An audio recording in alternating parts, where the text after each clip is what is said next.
Hello and welcome back to diving into project management expertise. In our previous episode, we tackled time management and productivity, exploring practical tools and proven strategies to help you manage your tasks, your team, and your schedule more effectively. We discussed everything from prioritizing with the Eisenhower matrix to mastering delegation and minimizing distractions, essential skills that ensure you spend your valuable time on activities that truly move your project forward. But even the most perfectly scheduled project can still face unexpected challenges. Why? Because every project involves risk. Have you ever managed a project that seemed perfectly planned until an unexpected issue emerged, threatening to sidetrack everything? Maybe a critical supplier fell through at the last minute, or perhaps key team members suddenly left, leaving your timelines and budgets in jeopardy. If that sounds familiar, you are certainly not alone. Today's episode tackles exactly that: risk management. We'll go deep into the methods for predicting, identifying, and preventing project failures before they happen. Specifically, in this episode, you'll learn what risk management truly entails and why it's essential to your project success, how to identify and assess project risks effectively, proven techniques to mitigate risks proactively rather than just reacting when things go wrong. By mastering risk management, you'll transition from being a reactive project manager to a proactive one, someone who doesn't just respond to crises but anticipates and avoids them. So, let's dive in. Before we can manage risks effectively, it's essential to understand the different types of risks project managers commonly encounter.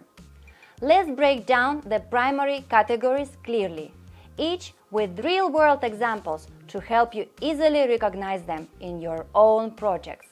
Number 1. Technical risks. Technical risks are uncertainties related to technology, tools, or technical processes in your projects. Imagine managing a software project and your team decides to use a new programming language. A lack of familiarity with this technology could result in unexpected delays or increased costs due to extended learning curves. Number 2. Financial risks. Financial risks involve uncertainties about budget management or sudden changes in financial circumstances. For example, on a construction project, sudden inflation or rising cost of materials might significantly impact your budget and timelines if not planned properly. Number 3. Operational risks. Operational risks involve day-to-day processes, resources, and logistical issues that can disrupt your project. For example, a project manager overseeing an event encountered severe delays when a crucial shipment containing event materials got stuck in customs, disrupting the project schedule. Number 4. External risks. External risks are factors beyond your control, like economic fluctuations, changes in government regulations, or political instability. A project manager managing an international product launch might face delays due to sudden changes in trade laws, tariffs, or new compliance regulations, completely outside their direct influence. Number 5. People or personal risks. Personal risks relate to human factors like staffing issues, conflicts, turnover, or skill shortages. For instance, during a critical stage of a software project, the project's lead developer resigned unexpectedly, severely impacting project continuity and timelines. Number 6. Environmental risks. Environmental risks involve uncertainties caused by environmental factors or ecological events that can affect your project's outcome. This includes natural disasters, severe weather events, pandemics, or sustainability-related issues. A project manager overseeing the construction of a coastal resort faced severe setbacks when an unexpected hurricane damaged infrastructure and delayed construction for several months, incurring substantial additional costs and timeline disruptions. Or consider a technology firm expanding its data centers. Unexpected changes in local environmental regulations required costly adjustments in cooling systems and facility designs, significantly increasing costs and extending timelines. Key takeaway: environmental risks, particularly in today's landscape, can significantly impact project timelines, costs, and success. Proactive planning for these potential disruptions is vital. Clearly categorizing and recognizing risks helps you prepare targeted strategies to manage them. By acknowledging each risk category upfront, you'll significantly reduce your project's vulnerability to unexpected issues and improve overall success rates. Risk management isn't just about identifying risks. It's about systematically handling them to minimize threats and increase project success rates.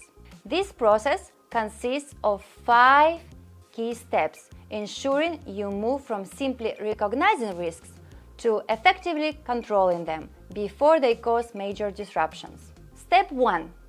Risk identification. The first step in risk management is to actively identify potential risks.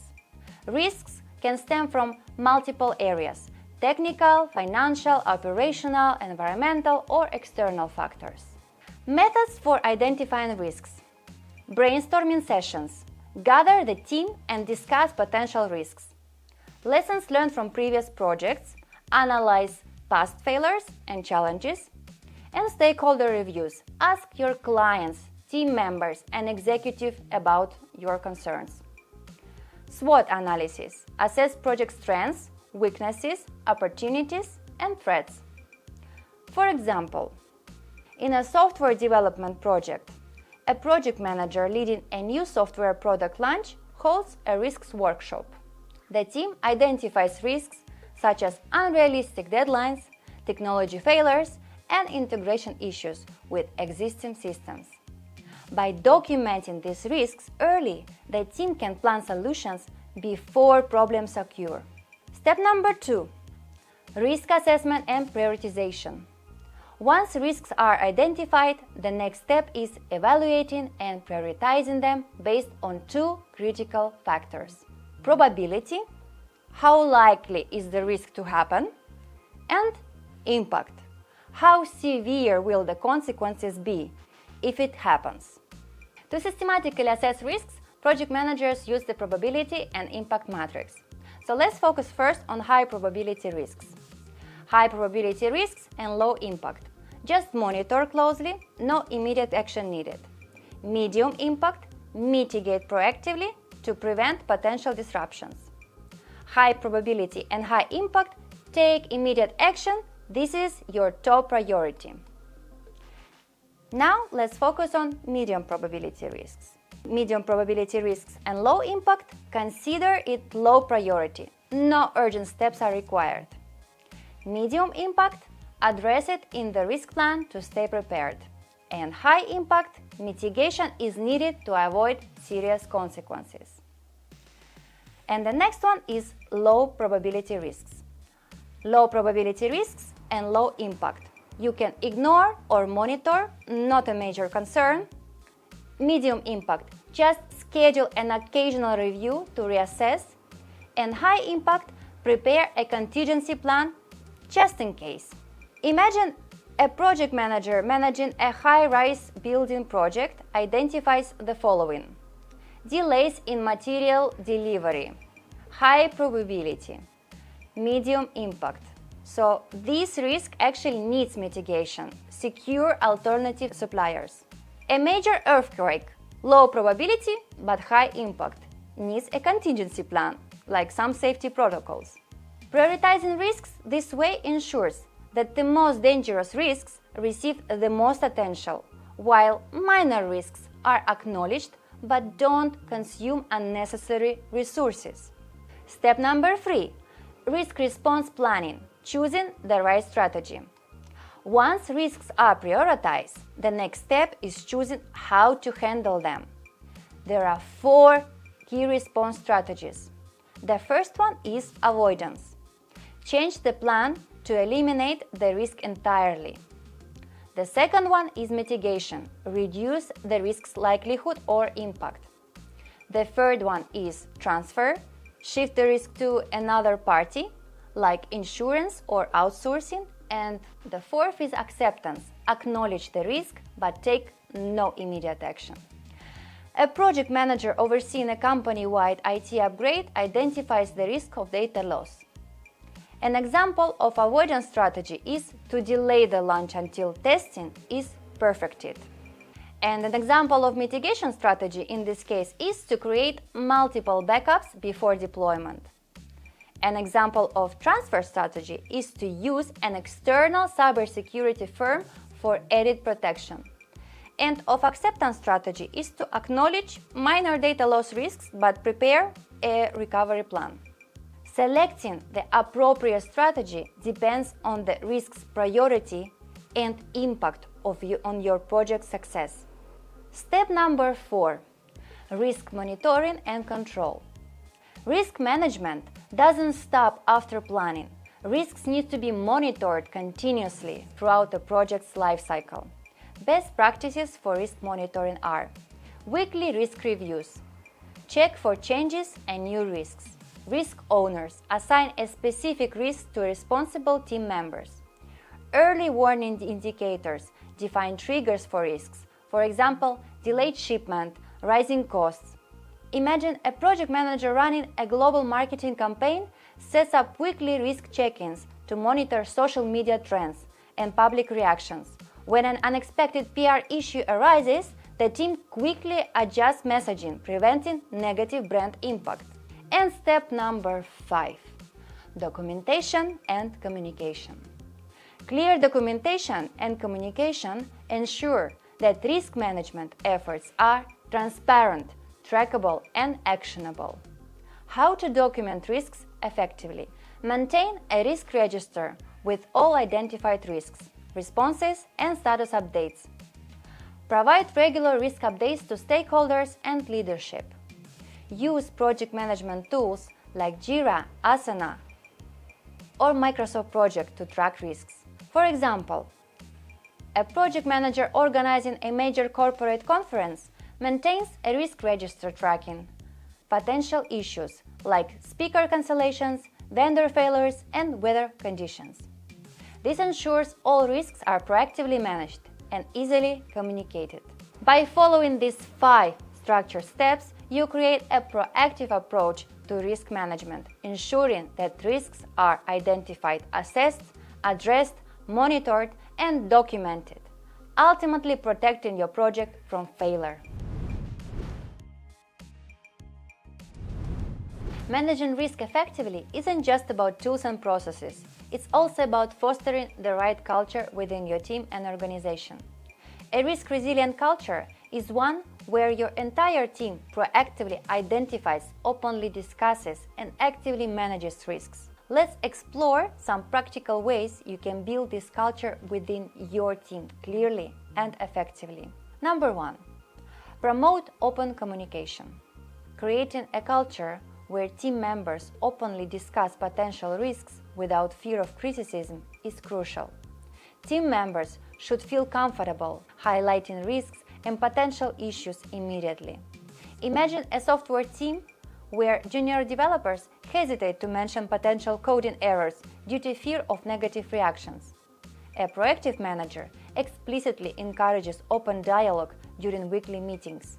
Reassuring everyone that is raising concerns early is essential. Soon, potential risks are identified early, preventing costly mistakes. Number 2. Encourage proactive risk identification. Regularly encourage your team to identify risks proactively, rather than just waiting until problems arise.